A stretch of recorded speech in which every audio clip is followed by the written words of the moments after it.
नाज़रीन आदाब, मैं हूं विशाल आजम और आप देख रहे हैं न्यूज़ 18 उर्दू पर खास प्रोग्राम कहकर ही मानेंगे। दरअसल जिस तरह के हालात से मुल्क दो चार है, न सिर्फ मुल्क बल्कि दीगर ममालिक में भी कोरोना का असर है, लेकिन हिंदुस्तान में कोरोना का असर इस दौरान या इन दिनों बहुत ज्यादा है।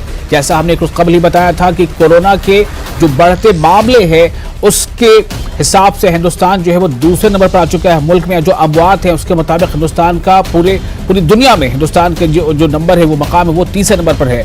तो सवाल इस बात को लेकर है कि एक के बाद हर एक दिन जब गुजरते जा रहे हैं तो कोरोना के मामले कम जरूर होते जा रहे हैं, लेकिन अब भी जो कोरोना की वजह कर अमवात का सिलसिला है वो जारी है और उसमें भी खासा कमी अभी रिकॉर्ड नहीं की जा सकी है। इसी बीच अब ब्लैक फंगस, व्हाइट फंगस ऐसी कई बीमारियां सामने आ रही हैं और ये बताया जा रहा है कि एक दो नहीं बल्कि कई रियासतें ऐसी हैं जिनमें राजस्थान का जिक्र है, जिनमें बिहार का जिक्र, जिन्होंने इससे पैंडेमिक भी बता दिया है कि ये एक पैंडेमिक है। और इन सब के बीच जो माहिरीन है उनका कहना है कि जो वैक्सीनेशन है, जो टीकाकारी है, वो बहुत अहम है। जितनी जल्दी हो सके हुकूमतों को चाहिए कि मरकजी हुकूमत हो या रियासती हुकूमतें जितनी जल्द हो सके वो तमाम के तमाम जो हमारे शहरी हैं उनको वैक्सीनेट कराने का एक हदफ तय करें और वैक्सीनेशन का मुकम्मल पूरा हो। और इसी दौरान एक अहम खबर और अच्छी खबर यह है कि जम्मू कश्मीर जो यूनियन टेरिटरी है वहां के शोपियां और जम्मू, ये दो ऐसे अजला हैं जहां पर 45 से जायद उम्र के तमाम लोगों की टीकाकारी मुकम्मल हो चुकी है। उन दोनों जिलों के लोगों को बहुत बहुत मुबारकबाद।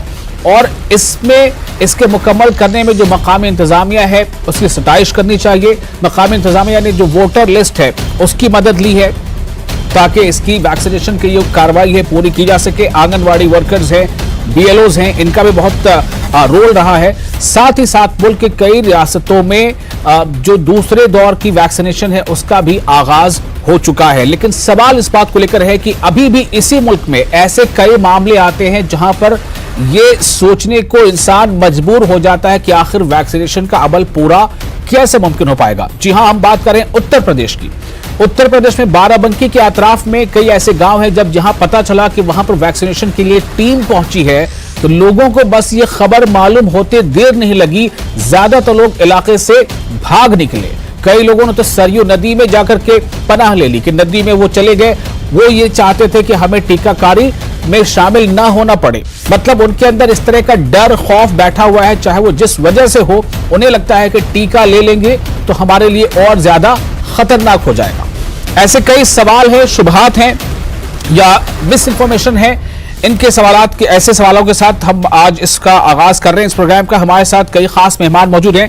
हमारे साथ है डॉक्टर शाहनवाज कुल्लू जो इंटरवेंशनल रेडियोलॉजिस्ट हैं और लिवर कैंसर स्पेशलिस्ट हैं मैक्स हॉस्पिटल दिल्ली में, वो हमारे साथ जुड़ रहे हैं। मौलाना खालिद रशीद साहब जो इस्लामिक स्कॉलर हैं, हम उनसे खास तौर से जानेंगे कि मजहब इस बारे में हमें क्या रहनुमाई करता है। ऐसे मौके पर अगर कोई बीमारी या कोई वबा से बचने के लिए कोई दवा या कोई वैक्सीन है तो उसे लगाने के लिए लोग अगर पीछे हटते हैं, हिचकते हैं, तो वहां पर मजहब क्या रहनुमाई करता है। डॉक्टर अब्दुल गनी है, professor and head of department orthopaedics GMC Jammu के, वो हमारे साथ है। और डॉक्टर अरशद हुसैन टाक जो चीफ मेडिकल ऑफिसर है शोपियां के। आप तमाम लोगों का बहुत बहुत इस्तकबाल है। सबसे पहला सवाल डॉक्टर अरशद हुसैन टाक से हमारा होगा। शोपियां ने ये जो मिसाल कायम की है कि शोपियां के तमाम ऐसे लोग जो 45 या उससे ज्यादा उम्र के हैं उन्होंने खुद को वैक्सीनेट करा लिया है। पहले तो आपको मुबारकबाद और आपसे जानना चाहूंगा कि कैसे और किस तरह यह मुमकिन हुआ, क्या परेशानियां आपको इस रास्ते में हायल आई?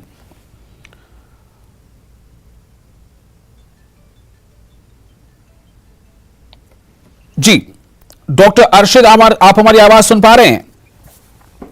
चलिए मैं फिर उनके पास आऊंगा, अभी लगता है उनको मेरी आवाज नहीं मिल पा रही है। डॉक्टर अब्दुल गनी है, प्रोफेसर है, HOD of department orthopaedics GMC Jammu. Jammu भी एक वो जिला है, शोपियां और जम्मू, इन दोनों जिलों में 45 से ज्यादा उम्र के जितने भी लोग हैं वो वैक्सीनेट हो चुके हैं। डॉक्टर अब्दुल गनी, किस तरह यह मुमकिन हो पाया? क्योंकि बहुत तरह के मिस इंफॉर्मेशन लोगों के दरमियान कई तरह से पहुंच रही है, सोशल मीडिया के जरिए या वर्बल कम्युनिकेशन के जरिए। कैसे मुमकिन हुआ इसे पूरा करना, इस हदफ को? इसमें सबसे पहले तो शुक्रिया बहुत बहुत, आपने मौका दिया कि हम अपनी आवाज, अपना ख्यालात देखने वालों को पहुंचा सके। इसमें सबसे बड़ी बात यह थी कि जैसे सेकंड वेव आई, पहले लोगों में थोड़ा सा शक व शुबा था, लेकिन जब सेकंड वेव आई तो लोगों में काफी परेशानी, काफी डर, काफी रोष जो पैदा हुआ, और उसमें लोगों को रियलाइज हुआ कि एक ही ऑप्शन, एक ही तरीका है इस ट्रीटमेंट का कि इसको रोका जाए जी। रोकेंगे तो तभी इसका इलाज है। अगर एक बार खुदा न खास्ता बीमारी हो गई तो ये जानलेवा है। पहले तो जैसे था ना कि बीच में शक शुबा थी, कोरोना है या नहीं है, या कोई साजिश है मीडिया की है, लेकिन आस्ता आस्ता वो शक शुबा सारे खत्म हो गए और लोगों को रियलाइज हुआ कि कोरोना एक जानलेवा बीमारी है। इसका एक चैलेंज है जो सोसाइटी पूरी को है, जिसकी वजह से सोसाइटी पे बर्डन, हॉस्पिटल पे बर्डन, अमवात होने लगी। उसके बाद लोगों ने और कोशिश की, गवर्नमेंट ने भी, जो भी था, जिस भी कैपेसिटी में था, उन्होंने अवेयरनेस फैलाई कि वैक्सीन सेफ है, वैक्सीन लगानी है, और वैक्सीन ही एक तरीका है जिससे काफी हद तक बचाव हो सकता है। जी, मेरा सवाल यह है कि जो सबसे बड़ा मसला, जो सबसे बड़ी रुकावट इस रास्ते में हायल थी, वो क्या थी? किस तरह की बातों से लोग जो है थोड़ा मिस इन्फॉर्म थे या गुमराह थे कि नहीं, इससे हमें खतरा पहुंचेगा?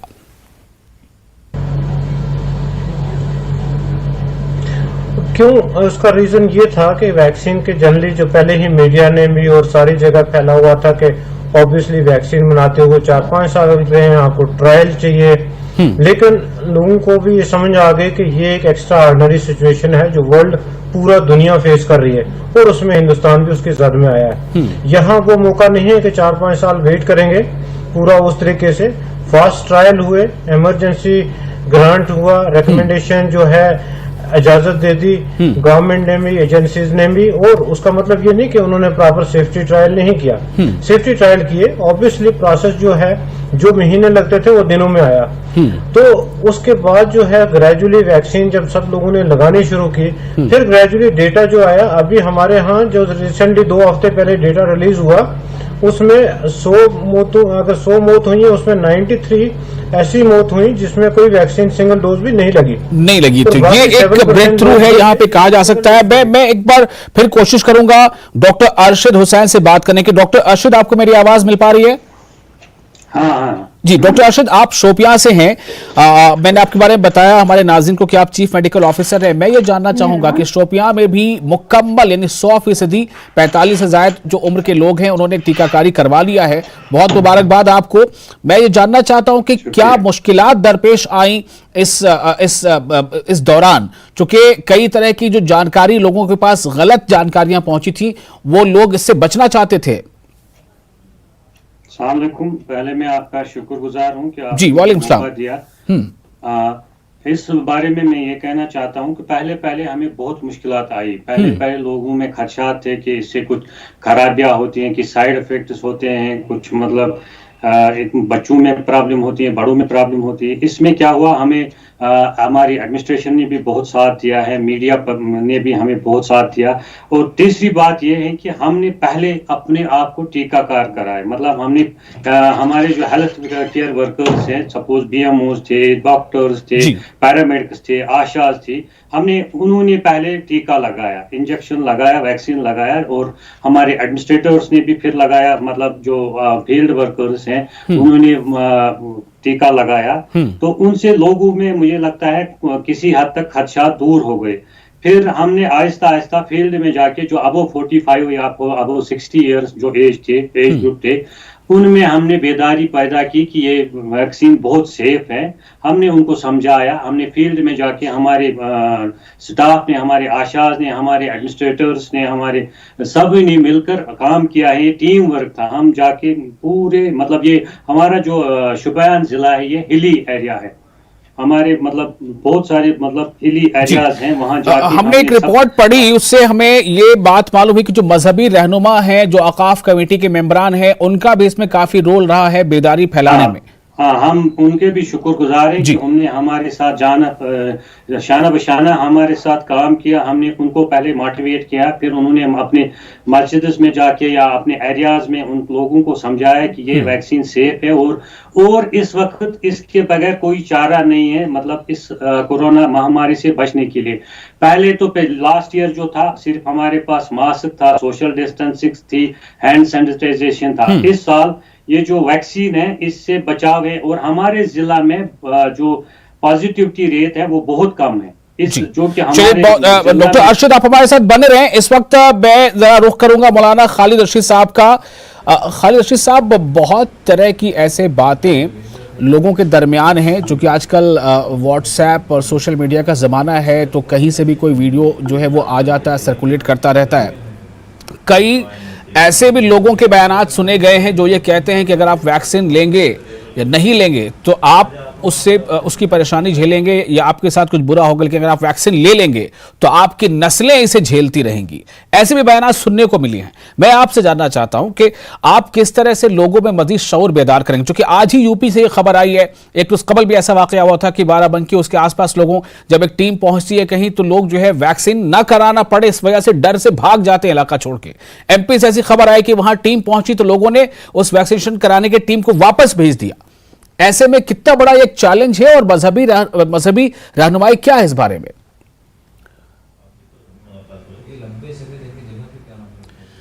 नहीं, पहले तो मैं दिली मुबारकबाद पेश करता हूं जम्मी और शोपियान के जिम्मेदारान को, खुसूसन अवाम को, जिन्होंने कि पूरे मुल्क में हम समझते हैं कि ये पहले ये दो मकामात हैं जिन्होंने कि इतनी बड़ी कामयाबी वैक्सीनेशन में हासिल की है। और जहाँ तक मज़हब का सवाल है तो सभी के इल्म में बात होनी चाहिए कि मज़हब इस्लाम ने शरई तौर पर अपनी हिफाजत और अपने घर वालों की हिफाजत घर वालों का मजहबी और दीनी फरीज़ा करार दिया है। और मज़हब इस्लाम ने इस बात की भी तालीम दी है कि सेहत जो है वो अल्लाह की एक बड़ी नेमत है और इस सेहत की हिफाजत करना भी हमारा और आपका मजहबी फरीज़ा है। और इस सिलसिले में हुज़ूर अक़दस सल्लल्लाहु अलैहि वसल्लम के कई इरशादात हैं, सहाबाए किराम के कई वाक़यात हैं और आप सल्लल्लाहु अलैहि वसल्लम ने खुद फरमाया कि जब बीमार हो तो अपना इलाज कराओ और अल्लाह के हुक्म से दवा जो है वो तुम्हें शिफा अता फरमाती है। तो लिहाजा आप सल्लल्लाहु अलैहि वसल्लम जी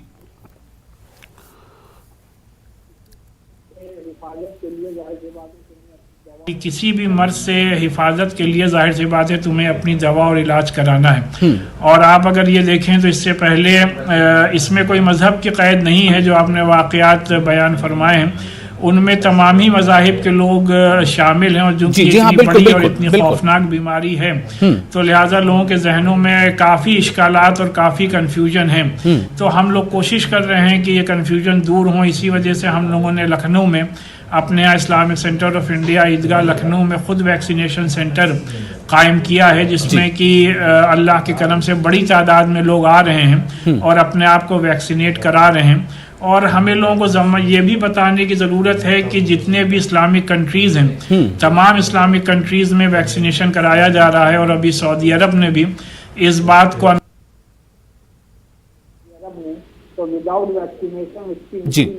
सऊदी अरब में तो विदाउट वैक्सीनेशन उसकी एंट्री नहीं है। और अपने यहाँ मुल्क में अल्लाह का ये बड़ा करम है कि ऑलरेडी कोविड शील्ड लगाई जा रही है, जिसको WHO ने भी और तमाम कंट्रीज ने अप्रूव किया है। तो आपके चैनल के जरिए से मेरी सबसे यही अपील है कि अगर आप अपने आप को और अपने घर वालों को इस बीमारी से बचाना चाहते हैं तो उसका वाहिद इलाज वैक्सीनेशन और सिर्फ वैक्सीनेशन है। खालिद साहब आप हमारे साथ बने रहें। बहुत अपने जामे बात कही है और मुझे लगता है कि जो हमारे नाजरीन हैं उन तक ये बात बखूबी पहुंची है, क्योंकि ऐसे वाकयात रुनुमा हो रहे हैं। और बेशक ये ऐसा नहीं है कि किसी खास मजहब के लोग ही इससे बचना चाहते हैं, बल्कि ये एक जानकारी लोगों तक पहुंची है। उनमें अक्सर जिनको बहम जानकारी पहुंच नहीं पाई है, जो बेदार नहीं किए गए हैं, उनमें कुछ ऐसी बातें सामने आ रही है। डॉक्टर शाहनवाज कुल्लू हमारे साथ मौजूद हैं, इंटरवेंशनल रेडियोलॉजिस्ट हैं और लिवर कैंसर स्पेशलिस्ट भी हैं मैक्स हॉस्पिटल दिल्ली से। डॉक्टर शाहनवाज, मैं आपसे जानना चाहता हूं कि क्या एक ये वजह है कि बहुत बड़े बड़े डॉक्टर्स, बड़े बड़े नामी ग्रामी डॉक्टर्स भी जिन्होंने वैक्सीनेट करवा रखा था, उनकी भी जो है कुछ ऐसे खबरें आई हैं, उनकी अमवात की खबरें आई हैं। तो क्या ऐसी कुछ बातें हैं जिनको लेकर लोगों में खदशा होता है कि वैक्सीनेशन और डबल डोज के बावजूद अगर ऐसे कोरोना के मामले आ रहे हैं और अफवाह हो रही हैं, तो लोग इसलिए क्या इस पर भरोसा कम जा रहा है? और किस तरह की चैलेंजेस का सामना है कि लोग वैक्सीनेशन से बचना चाहते हैं अगर तो?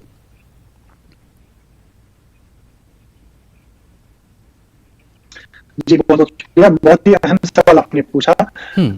इसमें ये समझना हमारे लिए बहुत जरूरी है कि जो वैक्सीन है ये भी एक शिफा होती है। इसी तरह वैक्सीन का ये काम है कि वो हमें इस मर्ज से बचाए, मगर इसके बावजूद भी कभी ऐसा हो सकता है 5% लोगों में, हो सकता है 10% लोगों में, उसके बावजूद भी हो सकता है ये बीमारी हमको छू जाए या हमको लाक हो जाए।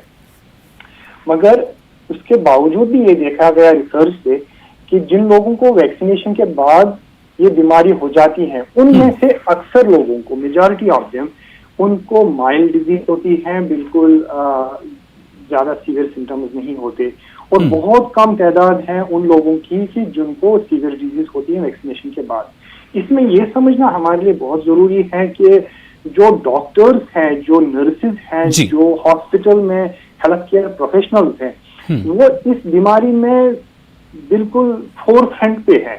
उनको सबसे ज्यादा एक्सपोजर है, उनको हर दिन ऐसे पेशेंट्स देखने पड़ रहे हैं, और अगर उनको इन्फेक्शन हो जाता है तो उसमें वायरल लोड होने का भी बहुत ज्यादा चांस होता है, क्योंकि उनको डायरेक्टली पेशेंट्स को डील करना पड़ता है। तो इसके बावजूद भी अगर देखा जाए तो इस बार कंपेयर टू लास्ट ईयर बहुत कम केसेस हुए हैं डॉक्टर्स के इन्फेक्शन होने के, जबकि इस बार जो हमारे पास वायरल स्ट्रेन है, जो इस बार वायरस है, वो ज्यादा इन्फेक्ट करने की सलाहियत रखता है। तो इसके बावजूद भी वैक्सीन हमें काफी हद तक बचा रहा है। हालांकि कोई भी चीज, कोई भी दवाई साइड इफेक्ट्स के बगैर नहीं है, मगर जो वैक्सीन के साइड इफेक्ट्स हैं वो बहुत ही मामूली है, और इसका जो फायदा है वो बहुत ही ज्यादा है। मैं यहाँ पे थोड़ा सा आपको रोक करके, मैं आईएमए की जो उससे पहले एक डेटा रिलीज हुआ था कि 16 तारीख का एक डेटा था कि 16 तारीख को इसी महीने मुल्क भर में 50 डॉक्टर्स जो हैं वो कोरोना का शिकार हो गए थे। लेकिन अभी जो सेकंड ये जो वेव है, यानी इस साल में जो अमवात डॉक्टरों की है उसका आंकड़ा 300 के करीब पहुंचता है, और जो पिछले साल का जो लहर आई थी तो उसमें 700 से ज्यादा डॉक्टरों की मौत हुई थी। उस हिसाब से आपकी ये बात दुरुस्त है कि इस बार जबकि ये बहुत ज्यादा फैटल है, बहुत ज्यादा लोगों को अपना शिकार बनाया, तब भी जो मेडिकल अमला है, जो डॉक्टर्स हैं, उनकी अमवात उस तरह से नहीं है नंबरों में। इसका मतलब है कि ये जो जिन्होंने डोज ले रखा है वो बिल्कुल कारगर साबित हो रहा है। मेरा आपसे एक सवाल यहां पर सीधे तौर पर शाहनवाज साहब ये होगा, एक बिल्कुल लेमैन, एकदम कॉमन इंसान को आप ये बताइए इस वक्त कि अगर कोई वैक्सीन नहीं लेता है तो क्या नुकसान है, ले लेता है तो किस तरह का फायदा है?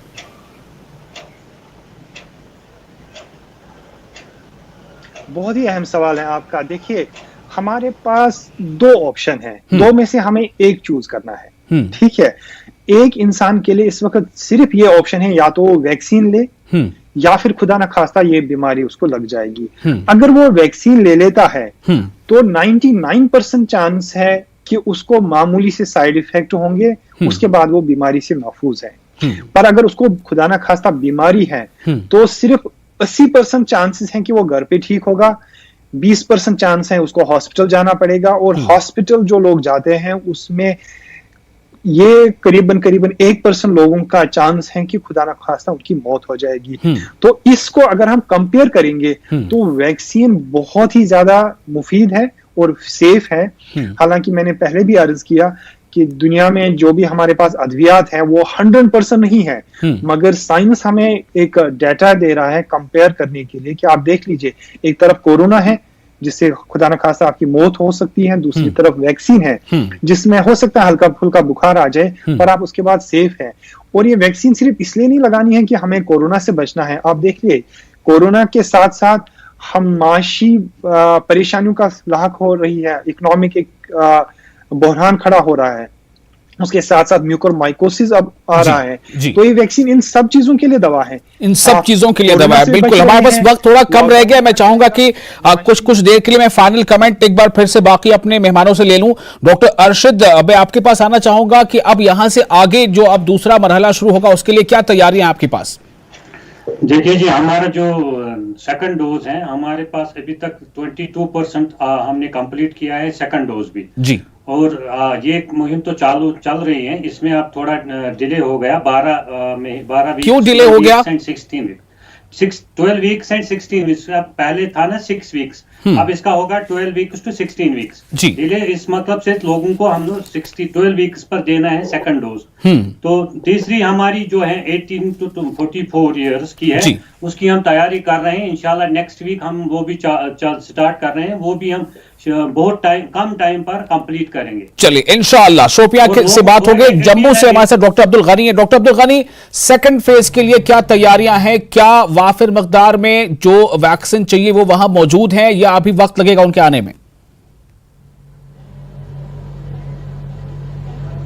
वेल, उसके बारे में एग्जैक्टली नहीं बता पाऊंगा मैं, कि बिकॉज वो गवर्नमेंट जिस पोजीशन में मैं हूँ वो उसमें इंफॉर्मेशन मेरे को ज्यादा नहीं होगी।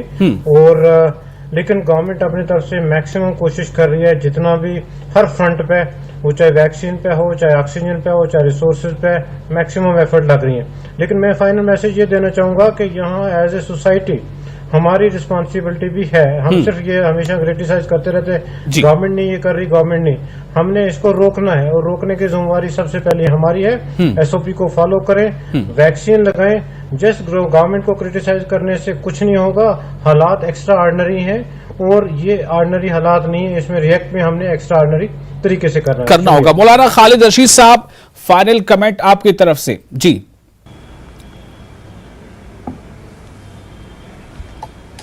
मेरी सबसे यही अपील है कि प्रिकॉशंस के साथ साथ जो वाहिद रास्ता है इस बीमारी से तहफ़्फ़ुज़ का, इस बीमारी से अपने आप को महफूज रखने का, वो सिर्फ़ और सिर्फ वैक्सीनेशन है। लिहाजा क़तई तौर पर किसी भी तरीक़े के मिसकंसेप्शंस में और गलतफ़हमियों में मुब्तला ना हो, आगे आएँ और आ करके वैक्सीनेशन ज़रूर करवाएँ।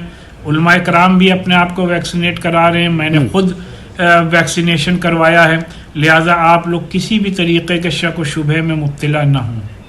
चलिए, बहुत बहुत शुक्रिया आप तमाम मेहमानों का। आपने बहुत अपना कीमती वक्त दिया और बहुत ही कीमती अपने मशवरे हमारे नाज़रीन के लिए दिया, और मैं उम्मीद करता हूं कि हमारे नाज़रीन जो है बहुत बखूबी इस बात को समझ गए होंगे। और शोपियां ने जिस तरह से, शोपियां और जम्मू ने एक मिसाल कायम की है, 45 पार वाले तमाम लोगों ने उन इलाकों में वैक्सीनेट करवा लिया है।